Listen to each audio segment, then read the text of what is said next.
नमस्कार, हरियाणा न्यूज देख रहे हैं आप और मैं हूं आपके साथ ज्योति सांगवान। तिगांव में हम आए हैं। परिवर्तन की यहां बातें हो रही हैं क्योंकि इनेलो के वरिष्ठ नेता अभय चौटाला परिवर्तन यात्रा लेकर नूह से जो यात्रा चली थी तिगांव लेकर पहुंचे हैं।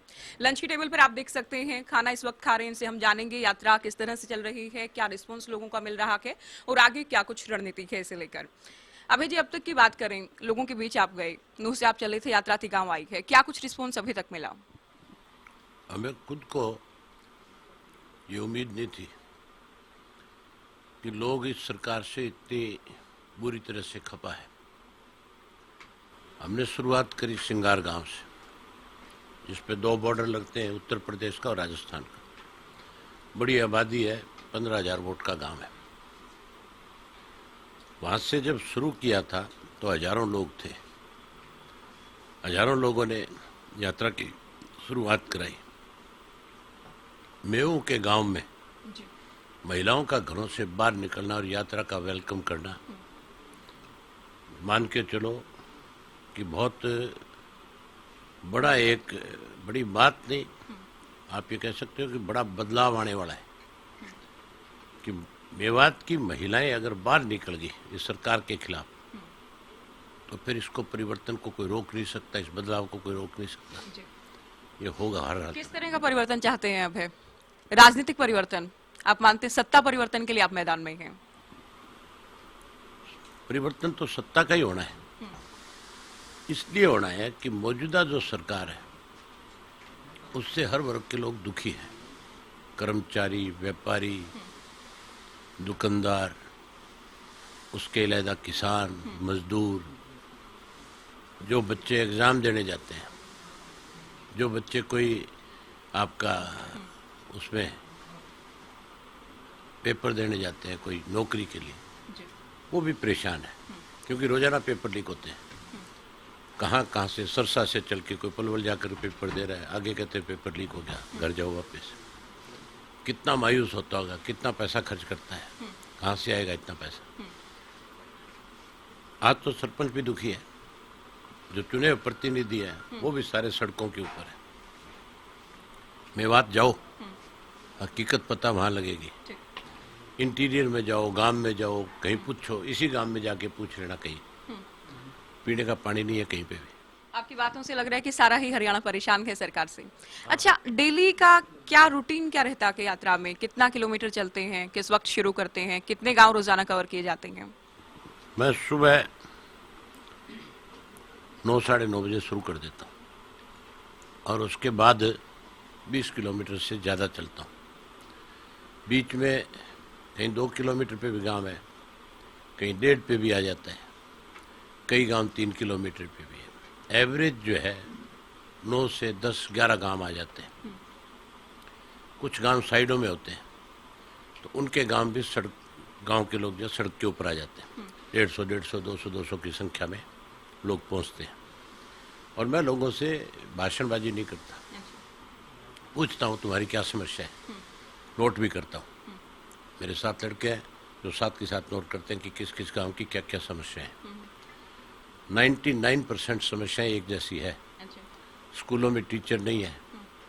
अच्छा, आप ये समझाएं, सरकार जब शिकायतें पूछती है तो उनका निवारण करती है, आप चूंकि विपक्ष में हैं, तो अभय चौटाला जब शिकायतें पूछते हैं, समस्याएं पूछते हैं, तो क्या उम्मीद करें लोग?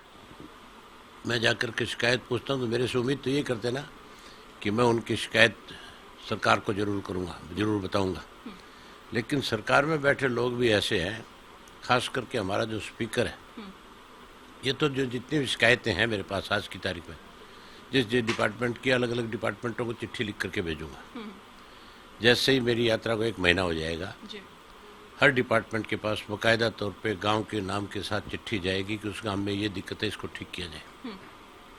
लेकिन विधानसभा में अगर मैं कोई बात रखूं, उस पर कोई चर्चा करूं, तो हमारा स्पीकर इतना अजीब आदमी है कि जहां मेरी बात का जवाब किसी मंत्री को देना चाहिए, स्पीकर ही बोलने लग जाता है। इतना अतिरिक्त प्रेम क्यों है दोनों में? हर एक सेशन में आप दोनों की नोकझोंक देखे जाती है, हर एक सत्र में। मूर्ख है वो विधानसभा स्पीकर। हाँ जी। नाम तो घर वालों ने रख दिया ज्ञानचंद, अक्कल नाम का भोरा नहीं है। अच्छा। कुछ नहीं जानता, स्वाय बहसबाजी के। स्पीकर का काम है विपक्ष की बात को सुनना और अगर हम अपनी बात कहीं कह रहे हैं, अगर मैं गलत भी कह रहा हूँ मान लो, तो मेरी बात का विरोध मिनिस्टर करे। स्पीकर कौन होता है विरोध करने वाला? उसका क्या मतलब है? वो खड़ा होकर के बोलना शुरू कर देता है, परेशान हो जाता है बिना वजह जो है। मुझे चाहता नहीं मैं स्पीकर के बारे में कुछ भी इस तरह की टिप्पणी करना, लेकिन अब की बार विधानसभा में अगर स्पीकर ने मेरे से छेड़खानी करी कोई, अच्छा, तो मैं स्पीकर की सारी पोल खोल दूंगा। किस तरह की पोल खोलेंगे? बस वही खोलूंगा। अच्छा, यहाँ तो बता सत्र में ही इंतजार करें अभी। यहाँ तो बता दूंगा तो फिर कोई नया विवाद खड़ा हो जाएगा। विधानसभा में बताऊंगा कि आप क्या है एक्चुअल में और आप चाहते क्या है, मैं वही बता दूंगा। आपको लगता है कि ज्ञानचंद गुप्ता को खास तौर पर आपसे परेशानी है कोई? ज्ञानचंद गुप्ता को नहीं, सारी सरकार को है। गुप्ता को तो पढ़ाया जाता है अच्छा, कि तू उलझ जाए इनके साथ, इसका टाइम खराब कर दे, ये बोलना उसके, बताना उसके, कहना उसके। अच्छा, डिप्टी सीएम को आपने सबसे बड़ा चोर कहा इस बार के सत्र में। अगर चोर ना होता तो इंक्वायरी कराता है, वही खुद डिमांड करता है कि मेरे खिलाफ जो आरोप लगाए जा रहे हैं उसकी जांच कराओ, उसकी जांच सीबीआई से कराओ। यहाँ तो किससे कराओगे? यहाँ तो किसी की जांच हो ही नहीं सकती। यहाँ तो संदीप सिंह के खिलाफ कितना बड़ा आरोप है। मुख्यमंत्री कैसे मेज ठोक कर कह रहा था, मैं इसको नहीं हटाऊंगा, नहीं हटाऊंगा, नहीं हटाऊंगा। उसको तो नहीं हटाएगा, लेकिन खुद की रान 2024 में जरूर कटेगी। जो आदमी इतना अहंकारी हो जाता है, लोग उसको जरूर सबक सिखाते हैं। आपको लगता है बीजेपी जेजेपी को सबक सिखाया जाएगा? अच्छा, यात्रा को लेकर हम बात कर रहे थे, आपने कहा कि लोग शिकायतें जी। नहीं, आप मेरे से बात कर रही थी डिप्टी चीफ मिनिस्टर की। मैं आज फिर कहता हूँ कि सबसे बड़े चोर है और इस बात की जांच कराओ। अगर मैं गलत हूँ मेरे खिलाफ कार्रवाई करो, अगर वो चोर है तो पकड़ो उनको। वो आपको लेकर बार बार कहते हैं 2019 के बाद से कि Abhay Chautala non serious politician हैं, वो सीरियस नहीं लेते हैं आपको। हर बार मीडिया में ये बयान उनकी ओर से, जब भी आपको लेकर कोई सवाल हम पूछें उनकी ओर से कह दिया जाता है। मैं नॉन सीनियर था, इसीलिए तो एमपी बन गया था वो, इसीलिए उसकी माँ एमएलए बन गई, इसीलिए उसका बाप एमएलए बनता था, एमपी बनता था।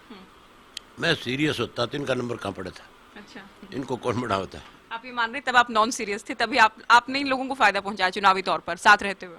मैंने इन लोगों को बहुत बड़ी हैसियत और ताकत दी। अजय सिंह से पूछो कि उसको टिकट किसने दिलवाई 2009 में। अजय सिंह की वाइफ से पूछो तेरे को टिकट कहाँ से मिली। तो दुष्यंत से पूछो लोकसभा की टिकट तेरे को किसने दिलवाई, कौन था टिकट देने वाला? चौधरी ओम प्रकाश चौटाला टिकट नहीं दे रहे थे, वो तो इनको जानते थे कि ये कल को पीठ में छुरा घोंपड़ने वाले होंगे। ये काम तो मैंने ही किया। आप ये मान रहे तब आप नॉन सीरियस थे, क्योंकि आप इन लोगों को अच्छा मान रहे थे उस वक्त? ये मेरे से की हुई गलती है, अदरवाइज इन विचारों की क्या बुक्कत थी। ये तो एमएलए बनना तो बहुत दूर की बात थी, जिला परिषद के मेंबर भी नहीं बन सकते थे। पिताली जाके डवाड़ी में आज भी सरसा जिले में चले जाओ, अगला चुनाव कहीं से लड़ लेना, लोग सबक सिखा देंगे। अच्छा, आप यात्रा कर रहे हैं तो दिग्विजय की शादी में नहीं जा पाए, क्या केवल इतना कारण है? इनवाइट किया गया था आप लोगों को? पहले आप ये बताओ, आपको क्या बताया उन्होंने? हमने तो बहुत सारी पोस्ट देखी जिनमें वो इनवाइट करने भी गए हैं, आशीर्वाद लेने भी गए हैं बड़े चौटाला साहब के साथ, अजय सिंह चौटाला, दिग्विजय चौटाला। इस बात का जवाब बड़े चौटाला साहब से पूछोगे, आप क्यों नहीं गए? मेरे से अगर पूछती हो क्यों नहीं गया तो उनसे पूछ लेना मुझे कार्ड दिया था क्या, और कौन देने कौन गया था कार्ड। नहीं, अभय चौटाला तो विभाग है, हरियाणा जानता है, जो होगा वो खुद ही बताएंगे। आपसे सवाल किया, आपको नहीं निमंत्रित किया गया, आमंत्रित नहीं किया गया? मुझे कोई निमंत्रण नहीं दिया गया, ना मुझे बुलाया गया। अच्छा, क्योंकि मैं नॉन सीरियस आदमी हूँ, इसलिए मुझे बुला के क्या करेंगे। अच्छा, बड़े चौटाला साहब को लेकर भी आपको जानकारी नहीं कि उनको इनवाइट किया गया या फिर नहीं? नहीं किया उनको इनवाइट। उनको इनवाइट किया? हाँ किया उनको, उनके नाम का कार्ड छपवाया। जी। मेरे नाम का कार्ड कोई छपवाए और मुझे कार्ड दे के जाकर के तू मेरी शादी में आ जाना। अच्छा, तो फिर उनको इसी दिन समझ आ जानी थी भी नहीं आएंगे। तो शादी को लेकर देखिए बहुत बार बातें ये हुई कि क्या चौटाला परिवार एक हो सकता है, क्या ओम प्रकाश चौटाला आशीर्वाद देने जाएंगे, क्या अभय चौटाला जाएंगे, तो वो ऐसी कोई उम्मीद कोई गुंजाइश थी नहीं इस बार भी। कम से कम आपको ये चीज छोड़ देनी चाहिए छोड़ देनी चाहिए। कि भी हम कभी एक हो सकते हैं। कभी एक नहीं होंगे। बिल्कुल नहीं, राजनीतिक तौर पे कभी एक नहीं हो सकते किसी भी कीमत पे। अब तो पारिवारिक तौर पर भी नहीं होते नजर आ रहे हैं मेरा तो कोई संबंध नहीं है। उन लोगों से। हाँ, बाकी किसी का तो मुझे पता नहीं। अच्छा, यात्रा पर एक बार फिर से आते हुए क्या आपका जो क्या पैदल मार्च रहता है कि पैदल यात्रा रहती है, या बस में भी लोगों से आप मुखातिब होते हैं, मुलाकात करते हैं, या कोई और तरीका? मैं मैक्सिमम टाइम पैदल चलता हूँ। कहीं कोई आप जैसे पत्रकार साथी आ जाते हैं, वो कोई बात करना चाहते हैं, अगर कोई कम समय है किसी के पास, कोई कहता है कि मेरा लाइव जाने वाला है, हाँ। तो मैं 5-7 मिनट के लिए जो मेरी बस साथ में चलती है उसमें उनके साथ बैठ करके बात करता हूँ। यही रूटीन है पूरा। इसके अलावा आप पैदल चलते हैं। वॉक करके। राहुल गांधी ने भी यात्रा निकाली, उस यात्रा से अभय चौटाला की यात्रा को कितना अलग माना जाए? राहुल गांधी की जो यात्रा थी वो पिकनिक थी, पिकनिक मना रहे थे वो। यात्रा नहीं थी। उनकी रसोई साथ चलती थी, उनका रेस्ट हाउस भी साथ चलता था, वो तो अपना जिम भी साथ रखते थे, अपना सोने का जो बेड था उनका वो एक कंटेनर में बना हुआ था, वो साथ था पूरे लोगों का, उनका अकेलों का नहीं। किचन उनकी अपनी होती थी। पूरी यात्रा में उन्होंने किसी के घर पे खाना नहीं खाया, अपना ही खाना खाते थे। अब क्या बनाते क्या खाते मुझे पता नहीं, लेकिन मैंने पूरी यात्रा के दौरान लोगों के घरों में खाना खाया। आज भी आप देख रहे हो, हमारे एक साथी हैं जो बीच में जेजेपी में चले गए थे, आज वो पार्टी भी वापस ज्वाइन कर रहे हैं, और आज उन्होंने भोजन भी शुरू कर रखा है। सब यात्रियों को आज खाना उन्हीं की तरफ से। तो परिवर्तन यात्रा की तस्वीरें हम आपको दिखा रहे हैं। अभय चौटाला के रथ में हम सवार थे, रथ के अंदर की तस्वीरें भी दिखाने वाले हैं, क्या कुछ व्यवस्था की गई है। कैमरामैन मुकेश को मैं कहूंगी तस्वीरें दिखाई, साथ ही अभय चौटाला जी हमारे साथ हैं, उनसे बात भी करेंगे। अभी तिगांव से निकले हैं, आगे क्या कुछ कार्यक्रम है आपका? अभी यहाँ से चल के नीमका गांव है, वहाँ जाएंगे। नीमका के बाद सेक्टर 3 में जाट धर्मशाला में कार्यक्रम है, और वहीं फिर रात को आज रात्रि खराब होगा। कल सुबह वहाँ से फिर शुरू करके धोज गांव तक जाएंगे, जो 20 किलोमीटर का पैच होगा उसको कवर करेंगे। ऐसे रोजाना 20 किलोमीटर चलते हैं। बड़ी चीज़ आपको एक बता देता हूँ मैं, अभी नीमका दूर है। नीमका गांव में जब पिछला इलेक्शन हुआ था, हमारी पार्टी की हालत बहुत खराब थी, हमें मतलब नाम मात्र के वोट मिले, कोई हमारा पैर पकड़ने वाला नहीं था। अब आप वहाँ जब पहुँचोगी, आप सब हैरान हो जाओगे इस बात से कि कितना बड़ा हजूम लोगों का वहाँ हमारी इस परिवर्तन यात्रा का वेलकम करेगा, तो कैसे वो हमें विश्वास दिलाएगा कि हम आपके साथ हैं। क्या बदला इतने सालों में कि कोई बैग उठाने वाला, झंडा उठाने वाला नहीं था? इस बार काफी संख्या में लोग हैं अभी से। लोगों के साथ बहुत बड़ा धोखा हुआ था। 2019 के अंदर लोगों ने हमारी सरकार बना दी। लोगों का मन था कि इंडियन नेशनल लोकदल पार्टी सत्ता में आए, लेकिन भारतीय जनता पार्टी ने गंदी राजनीति का खेल खेला और इंडियन नेशनल लोकदल पार्टी से कुछ स्वार्थी लोग जो थे उनको अलग कर दिया। अलग करके और एक ऐसी पार्टी बना दी जिससे लोग इमोशनल हो गए। नाम दे दिया जननायक जनता पार्टी, चौधरी देवीलाल का फोटो लगा दिया, और वो जब गए लोगों में तो वो बेचारे बन गए। उन्होंने वहाँ जा करके रोना पीटना शुरू कर दिया कि हमें निकाल दिया, हमारे से सब कुछ छीन लिया, हमें कुछ दिया नहीं, सब कुछ उन्होंने अपने पास रख लिया। उस वक्त लोगों को लगा कि शायद इनके साथ गलत हो गया, ये सोच के कि अजय सिंह जेल में था, चौटाला साहब जेल में थे और मैं बड़ा था।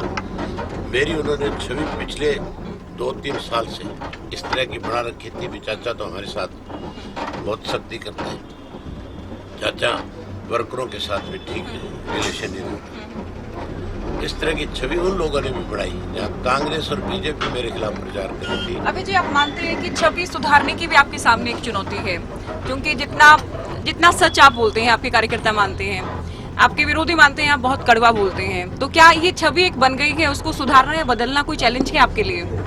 नहीं, बात छवि सुधारने की नहीं है।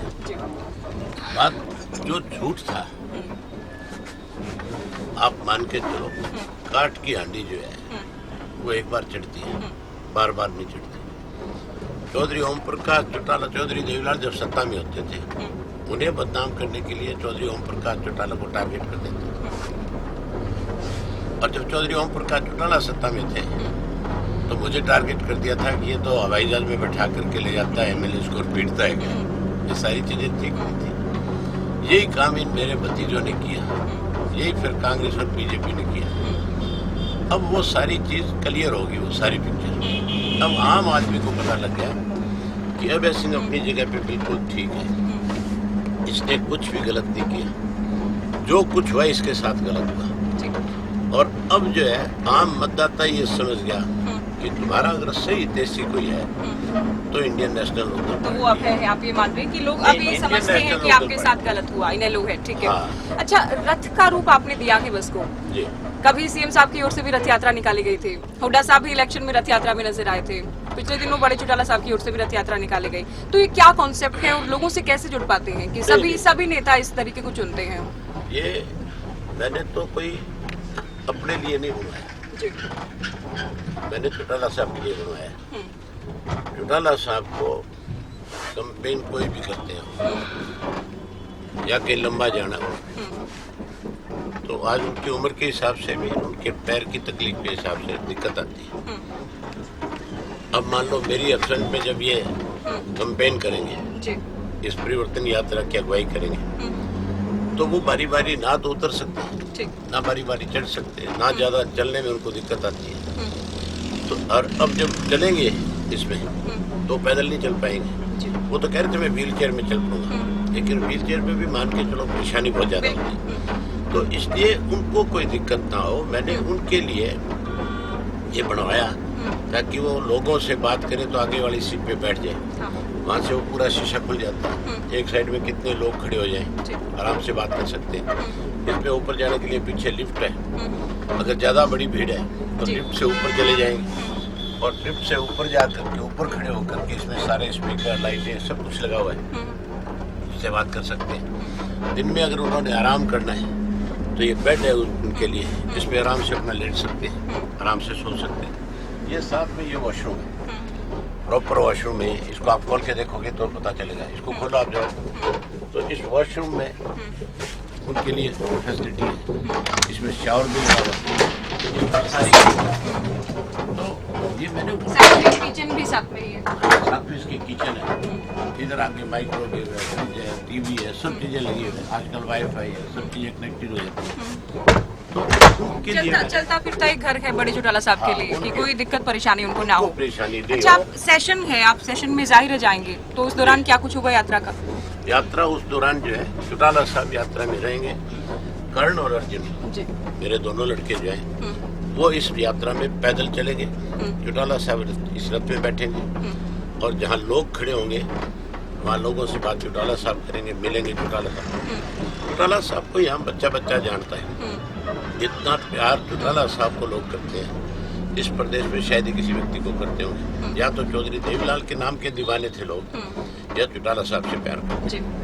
तो बातचीत जारी रहेगी, आगे भी आपको तस्वीरें दिखाएंगे कैसे पैदल चलकर अब है लोगों से संवाद करते हैं, बात करते हैं, परिवर्तन का जो दावा वो कर रहे हैं उस दावे को कैसे लोगों के बीच लेकर जाते हैं।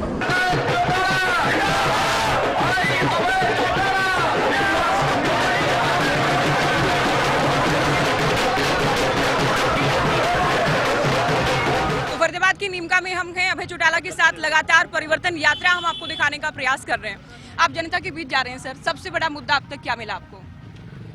लोग जो है मौजूदा सरकार से बहुत दुखी है, विशेष करके जो सरकार की प्रायोरिटी होती है, लोगों को पीने का स्वच्छ पानी, बच्चों को अच्छी शिक्षा मिले उसके लिए स्कूल और टीचर्स का प्रबंध, अच्छी हेल्थ हो सबकी, इसके लिए पीएचसी, सीएचसी ये सब चीज़ बनाई जाए, पूरा स्टाफ उसमें दिया जाए, अच्छी सड़कें हो, खेल के मैदान अच्छे हों, ये सारी चीज़ें, बिजली पूरी मिले, किसान को नहर का पानी मिले, उसको उसके फसल के उचित भाव मिले, ये चीज़ें प्रायोरिटी होनी चाहिए सरकार की। आपके साथ काफी लोग चल रहे हैं, लेकिन आपकी रैलियों में भी बहुत सारे लोग आते हैं, वोट में कन्वर्ट नहीं हो पाते, इस बार कैसे करेंगे? ये सब वोट में कन्वर्ट होने वाले लोग हैं। सभी लोग? हाँ, आपने देखा नहीं, नीमका के अंदर कम से कम भी 500-700 लोग थे, जिनमें बड़ी संख्या में युवा था, और युवा आज सबसे ज़्यादा दुखी है, क्योंकि युवा के साथ धोखा हुआ है। उसको ये कहा गया था कि तुम्हारे लिए 75% युवाओं के लिए ऐसा रोजगार का प्रबंध करेंगे कि तुम्हें कहीं जाने की जरूरत नहीं पड़ेगी। आज वो ठगा हुआ हताश है, इसलिए युवा सबसे ज़्यादा आ रहा है। मैं आपको बता रहा था कि सरकार कैसे किसान को कमज़ोर करने में लगी हुई है। जो अपने आप को किसान हितैषी बताते हैं, जो चौधरी देवीलाल की नीतियों को आगे बढ़ाने की बात करते हैं, वो जो सरकार में शामिल लोग हैं, आज वो बोल नहीं पा रहे बेचारे। सरसों जो है आज मार्केट के अंदर 5100 रुपये 5000 में बिक्री है, एमएसपी का रेट 5400 कुछ रुपए है, और उसकी सरसों आज 4800 से लेकर के 5100 में बिक्री। किसान को लूटा जा रहा है कि नहीं लूटा जा रहा मंडियों में? तो किसानों का, युवाओं का बड़ा मुद्दा है। बात और बताता हूँ, अब रुई की, कपास की बिजाई का वक्त आ गया, क्योंकि सरसों खराब होगी बहुत सारी जगह। अगेती बिजाई करना चाहते हैं, बीज उपलब्ध नहीं है कहीं। अगर किसान को बीज नहीं मिलेगा तो फिर वो अपनी खेती कैसे करेगा, क्या तरीका उसके? तो ये तो किसान को कैसे कमजोर किया जाए, इसके लिए रोज इस तरह के फैसले सरकार में बैठे लोग रहते हैं, जानबूझ के ये कर रहे हैं। अच्छा, आज पैदल यात्रा कर रहे हैं अभय जी आप। ओपी चौटाला जी भी शामिल होंगे, शुरुआत के वक्त भी वो थे। अजय चौटाला की ओर से भी पैदल यात्रा निकाली गई थी, उसे लेकर भी बहुत सारे दावे जेजेपी करती है, क्या अंतर आप देखते हैं? वो अजय सिंह की तरफ से नहीं निकाली गई थी, वो भी इंडियन नेशनल लोकदल पार्टी की यात्रा थी। हाँ, अजय सिंह यात्रा नहीं निकाल सकता। वो नहीं निकाल सकते? कैसे निकाल सकते? जिन लोगों ने प्रदेश को लूट खाया, वो यात्रा निकाल करके लोगों में क्या मुद्दे लेकर के जाएंगे, क्या कहेंगे जाकर के बेचारे? वो ये कह करके कि अजय सिंह ने निकाली, अजय सिंह कोई यात्रा निकालने वालों में से नहीं था, अजय सिंह तो पार्टी को बेचने वालों में से था। उसी की बदौलत हमारी पार्टी को बहुत बड़ा नुकसान हुआ, पहले भी होता रहा, अब भी हुआ, लेकिन अब लोगों के समझ में आ गया। अब आने वाले समय में 100% इंडियन नेशनल लोकदल पार्टी का राज बनेगा, और एक ऐसा राज बना करके लोगों की सेवा करेंगे कि लोग उन लोगों के साथ जिन्होंने कहीं हमारा नुकसान किया, उनके साथ तो हम लोग जो है। अंतिम सवाल अभय जी आपसे, एक विधायक की पार्टी है आपकी, बुरे दौर में है, इसमें कोई दो राय नहीं, आप भी मानेंगे। ये एक विधायक से सरकार लाना, बहुमत से सरकार लाना, ये आपको लगता है कि मुहिम कामयाब हो पाएगी, मिशन कामयाब हो पाएगा 2024 में? चौधरी देवीलाल ने हमेशा अकेले अपनी लड़ाई लड़ी, और हमेशा जिस लड़ाई में चले उसको जीतने का काम किया। 84 में भारतीय जनता पार्टी के पार्लियामेंट में 2 सांसद थे, आज राज कर रहे हैं कि नहीं कर रहे? तो अभय सिंह राज क्यों नहीं करेगा, क्यों नहीं बनाएगा? लोग साथ हैं मेरे। अभय का सपना क्या है, मुख्यमंत्री बनने का, सीधे सीएम बनने का, मेरा सपना राज करने की आप बात करें? मेरा सपना है भाजपा जजपा की रांद काटना। अच्छा, हाँ, जी बहुत शुक्रिया आपका बातचीत करने के लिए। तो अभय चौटाला को आपने सुना, इनकी परिवर्तन यात्रा हम दिखा रहे हैं, फरीदाबाद पहुंची है, पूरे हरियाणा से यात्रा गुजरी, दावा है कि परिवर्तन होने वाला है।